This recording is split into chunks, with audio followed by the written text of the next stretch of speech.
Okay, hello, welcome to day 149, 365 days towards racial change. My name is Thomas Nyback, and I know we are on a cliffhanger. We heard a splash on this boat ride, and we are wondering what's going on. But first, let's get to our standard introductions here at Racial Change.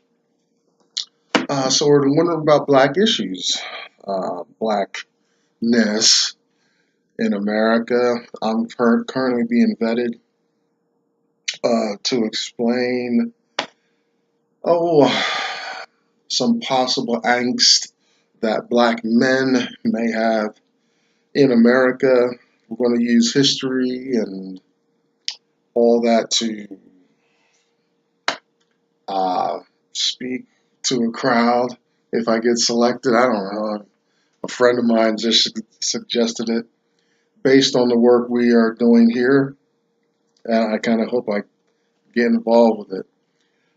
It's going to call for me to discipline and focus on these areas of blackness because here we're all over the place. We're in history, constitution, economics, personal feelings, things like that. So I'm going to have to narrow that message for an hour and keep a crowd engaged. We'll see. I'll keep you posted on how that goes. But for us, we got a nice broad window with which to work. So, black issues, first off, is the mind of America, black versus white versus black. Probably shouldn't cage into those terms, but we're going to talk about how America does something to people.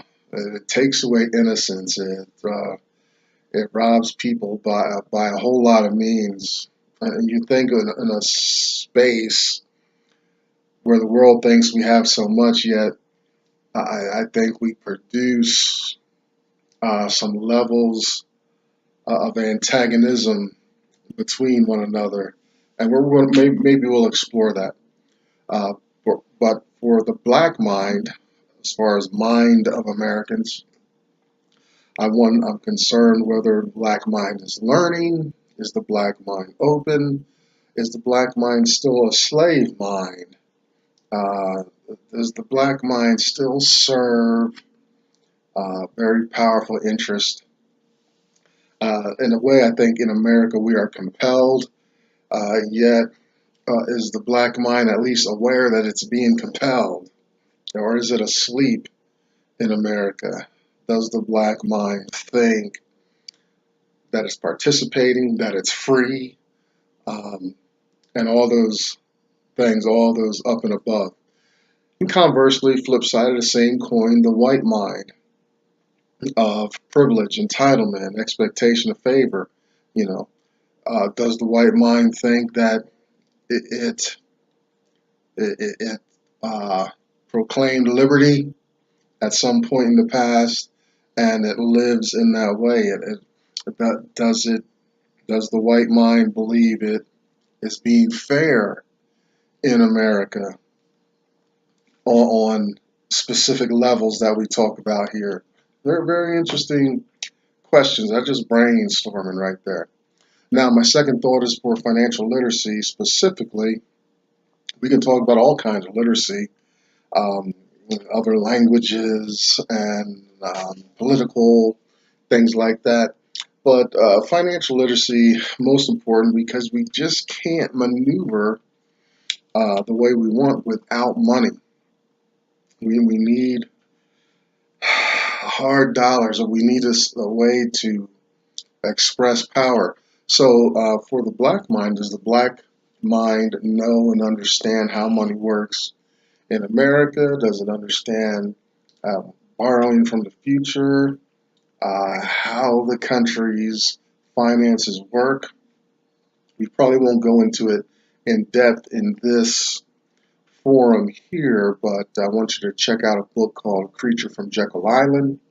Very interesting piece of work on finances. Also, check out any of the work by a man named Robert Kiyosaki. Gentleman from Hawaii, and Rich Dad Poor Dad stuff. It's a few decades old. He's well established, but his wisdom, he's another one of those people, men and women on the planet with that timeless wisdom. And he really exposes a lot of things to get the mind. So I want the black mind to be financially literate, you know, understanding inflation, understanding a lot of things, financial histories, how we, you know, why we're working multiple jobs or have to secure super paying jobs just to kind of maneuver in the world. It's very sad, very sad. You know, I work with people. I'm in a nice space right now, and I'm working on the financial literacy myself. But I work with people. They're sleeping in their cars. A woman and her son are working at this place, doing heavy grunt work.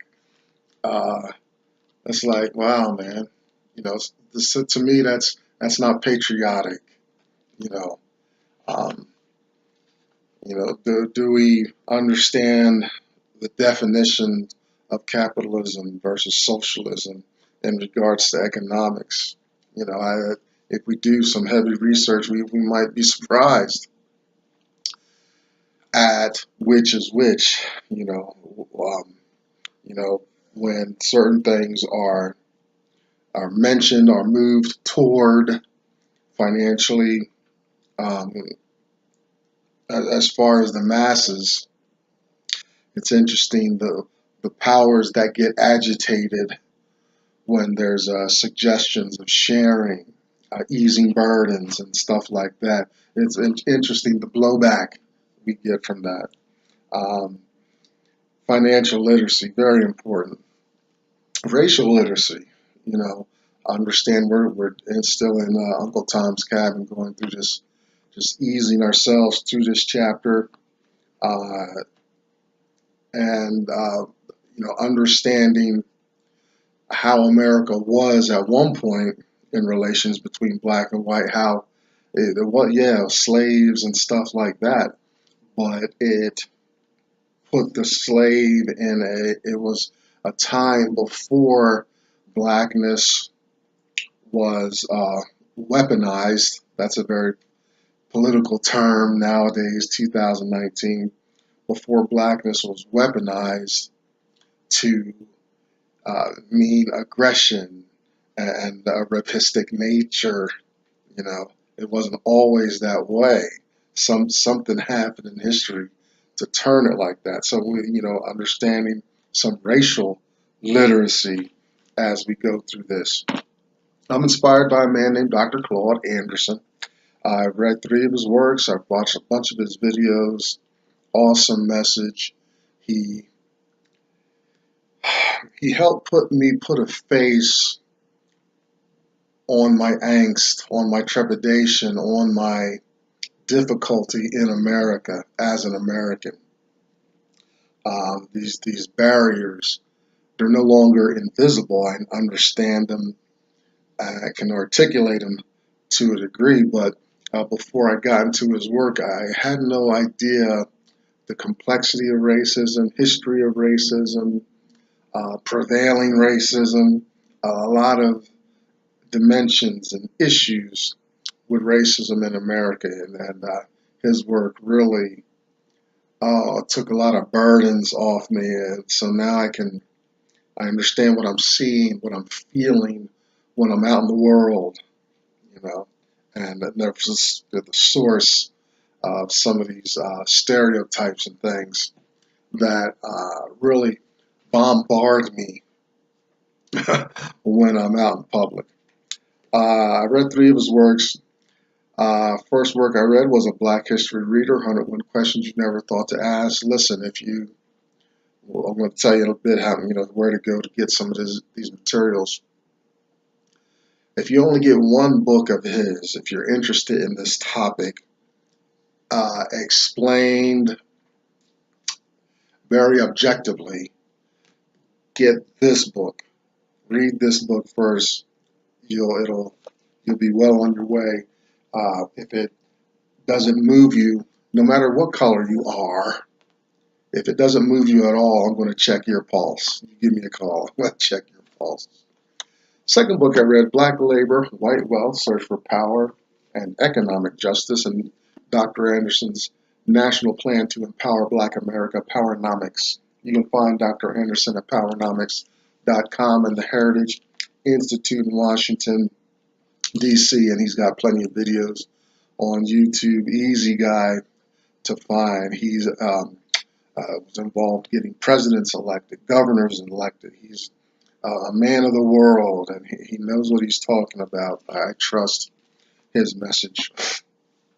Behind me, you see the hashtag #US2 symbol. I had to fix it. Just that. Things got kind of out of whack there. But, you know, it's black women supporting one another, and there are some issues between men and women in any context, right? So, you know, I keep that up, you know. Keep mentioning them. You find them on Facebook. Check out Blag Enough, BLAGGENUF, kind of a black Facebook.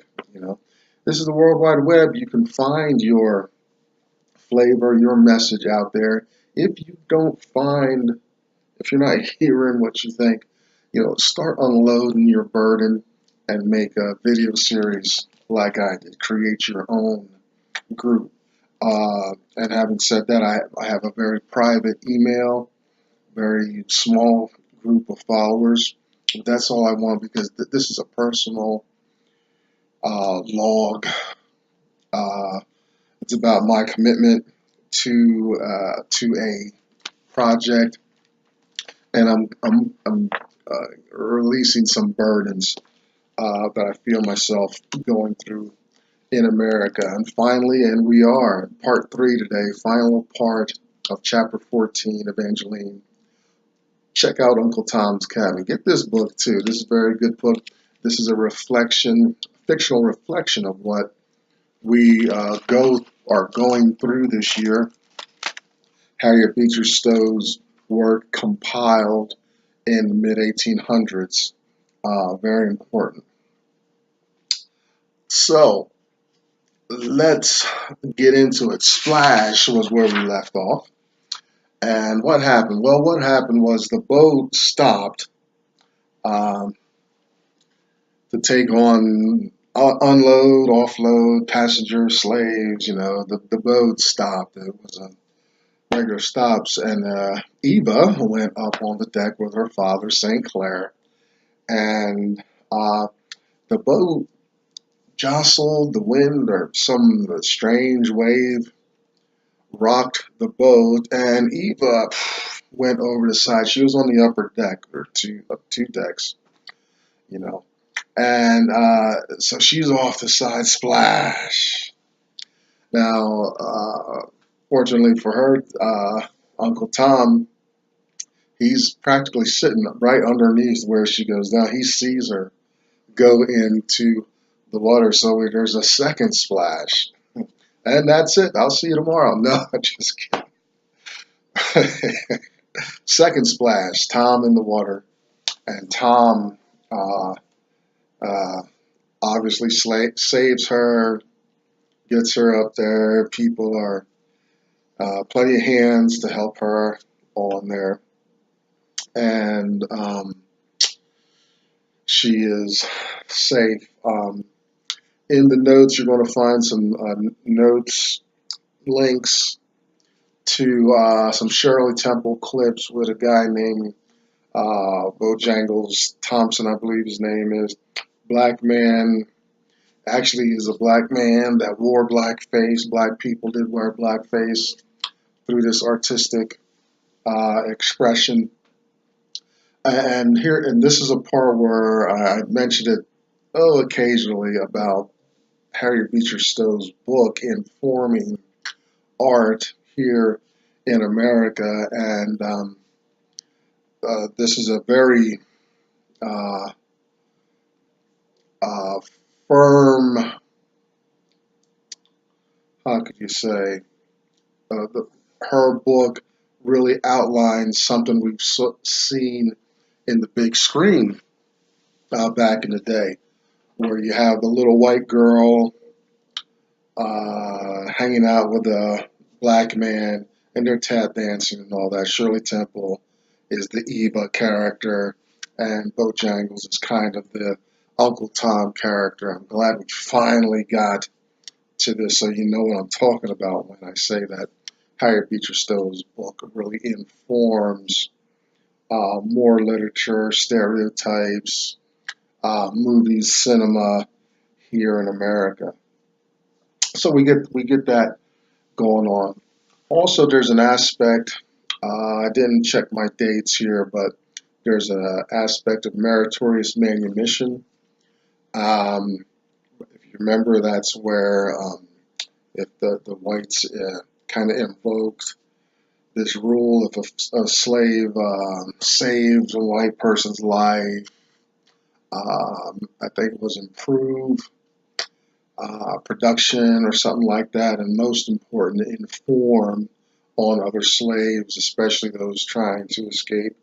They had the opportunity for meritorious manumission, and I hate that opportunity. It wasn't a firm law in there. It was just they had an opportunity. So, and I hate that because, like, you get your email and you got a chance, fill out a form or go through a process, you get a chance to win something. Boy, I just throw it all to junk mail. So meritorious manumission, I'm sure it was a very rare event, even after a slave performed a duty. Now, so it's an important, meritorious manumission is an important discussion here because Tom has just saved a little white girl's life, so there are some circles, periods of history, certain circumstances where that would give Uncle Tom automatic freedom to be released, get a big pat on the back by a bunch of white folks, and and I'm sure they had that happen. That didn't happen. He was still a slave. But had that happened, they'd probably tour him around and show people meritorious manumission, which they probably did with slaves that did receive it, just to encourage this behavior and this culture of distrust within the ranks of the slave community.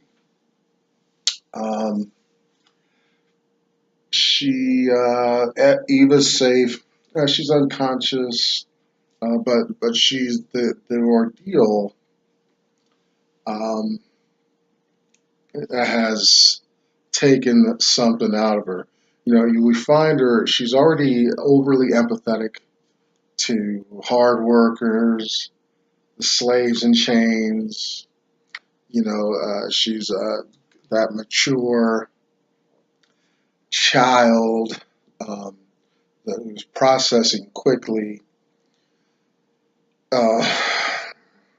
humanity's issues like that. So there's an emotional thing, but something about this experience of falling off the deck into the water, being saved by Uncle Tom, and it's left a little out of her. Harriet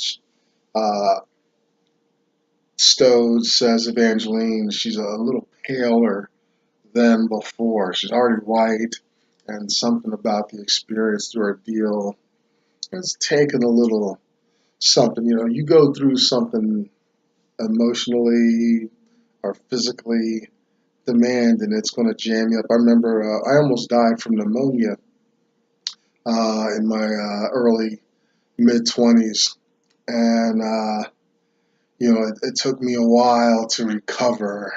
I had infections and my body was depleted. There was blood coming out of all kinds of orifices and stuff.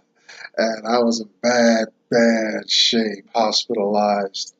And it took me a long time to kind of get back on my feet, but the ordeal took a little piece of James died in that experience.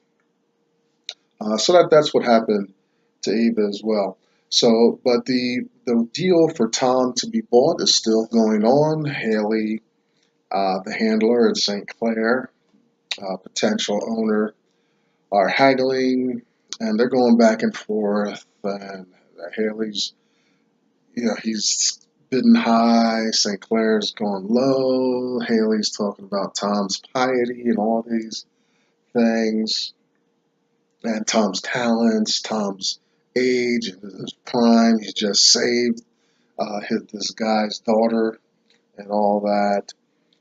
Eva insists, and the little girl, she's, the man, St. Clair, is prisoner to his little daughter's wishes. So, she's going to get it anyway. But they got to haggle and do that salesmanship, customership type thing. I want to, Harriet Beecher Stowe, the author of this story,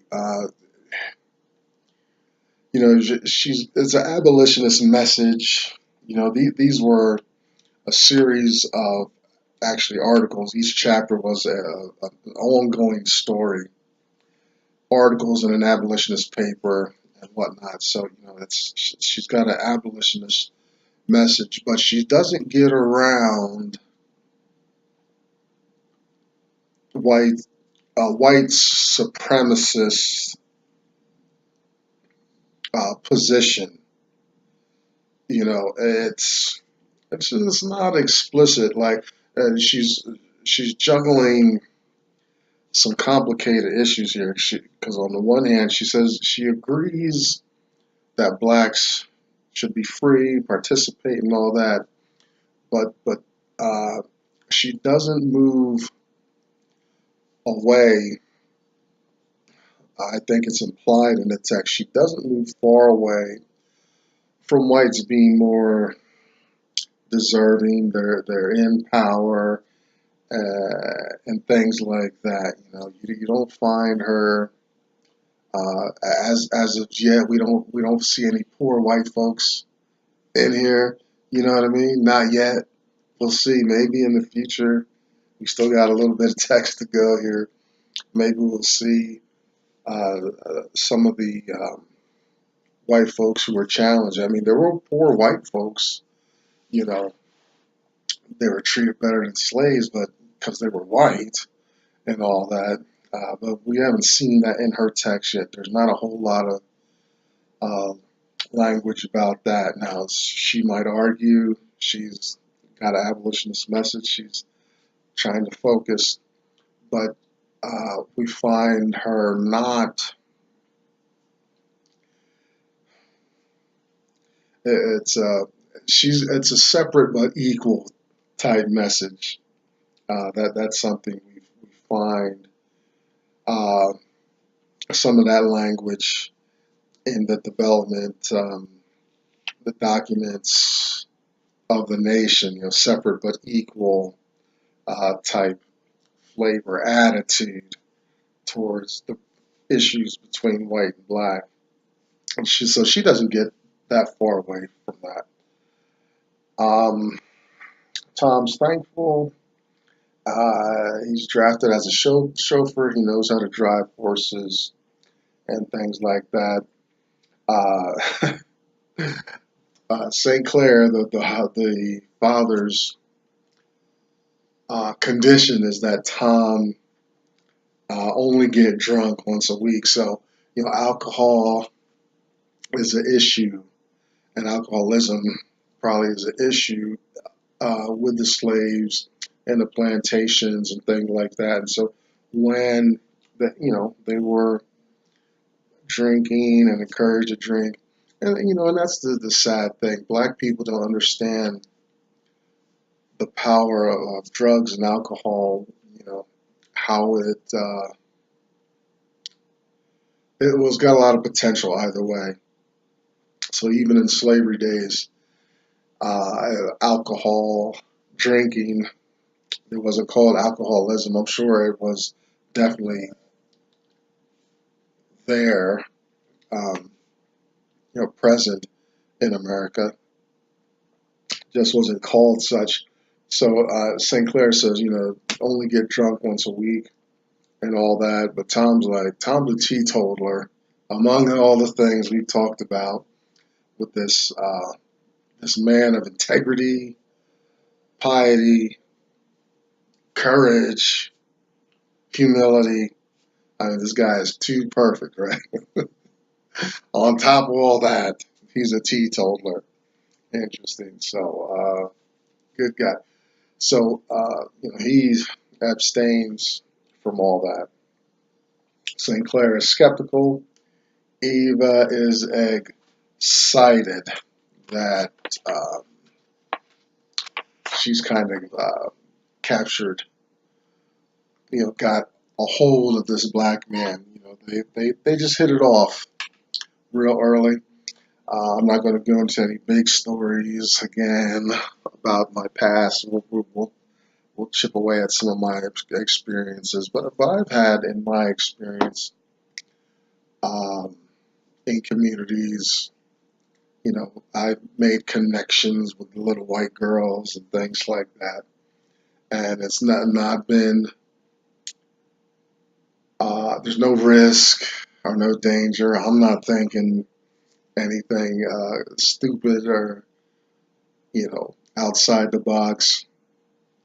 But something about America encourages kind of a hazard in that where there is none. Let me put it that way. So Uncle Tom and little Eva they're just bonded and they're good for each other. Tom is like is Eva's guardian angel, as we've seen. So let's see what happens in the rest of the story. I tell you what, in a couple days we'll get back to it. Let's get into some of the meatier text and whatnot as we wade through Dr. Anderson's message, and we'll talk about. I recently had a interesting experience. We're going to go way off script tomorrow. I'm thinking on something that happened to me and something I need to check in with the community on some things that are on my mind. But we finished up chapter 14. Tom is bought, and this care we're seeing, I hope we understand, maybe it's going to go both ways. Tom is a guardian of Eva, but maybe Eva seems to have some power in the world. She's gotten her father. Her father's a kind of a benevolent, altruistic plantation owner. Seems to, well, so far on the surface, treats black people well, things like that. So we'll see. I think this protection and concerns are going to flow both ways, but we'll find out definitely in a couple days when we come back to Uncle Tom's Cabin. I'm Tom Lindsay back. That's day 149 out of the way. I'll see you tomorrow. Check in. Bye-bye.